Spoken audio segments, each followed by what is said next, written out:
N'Djamena. Nous arrivons aujourd'hui à un moment qui impose de mettre en œuvre ce que j'ai commencé à définir à Pau, ce que nous avions défini en fin d'année dernière, que j'avais partagé avec nos partenaires, parce que le temps est venu. La poursuite de notre engagement au Sahel ne se fera pas à cadre constant. Nous allons, avec nos partenaires engagés à nos côtés, mais aussi avec les pays de la région, parce que j'ai toujours eu ce souci de les associer et de travailler avec eux, tirer les enseignements de ce qui a fonctionné, notamment les évolutions que nous avions impulsées justement à Pau puis à N'Djamena, mais tirer aussi les enseignements de ce qui n'a pas fonctionné.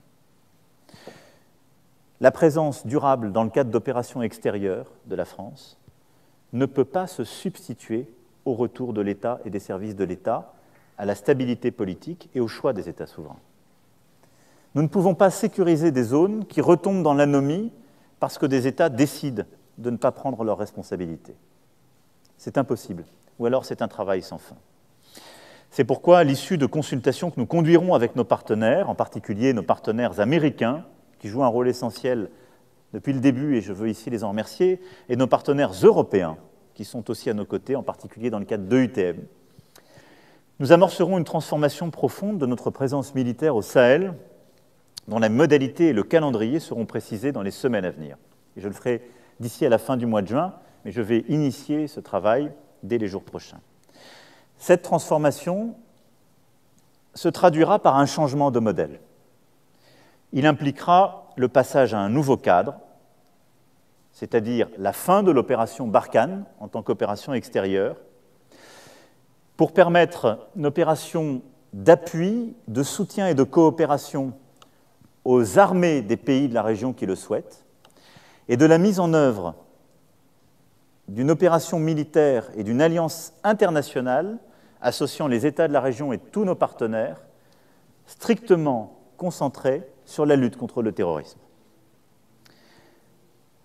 Ce nouveau cadre préservera nos engagements auprès de nos partenaires engagés à nos côtés dans la force Takuba et dans l'opération EUTM, qui devront poursuivre leur montée en puissance. EUTM sera un des éléments de la formation de toutes les armées partenaires et Takuba sera le pilier de cette force de lutte contre le terrorisme.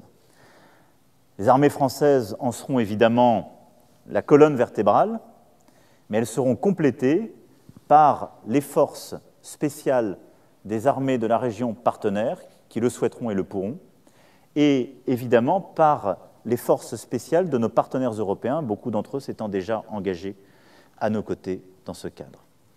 Ces évolutions, nous allons les travailler dans les prochaines semaines et elles seront présentées dans le cadre de la coalition pour le Sahel que nous avons mise en place lors du sommet de N'Djamena et qui se réunira justement très prochainement. Et j'aurai à les présenter dans les détails à la fin du mois de juin.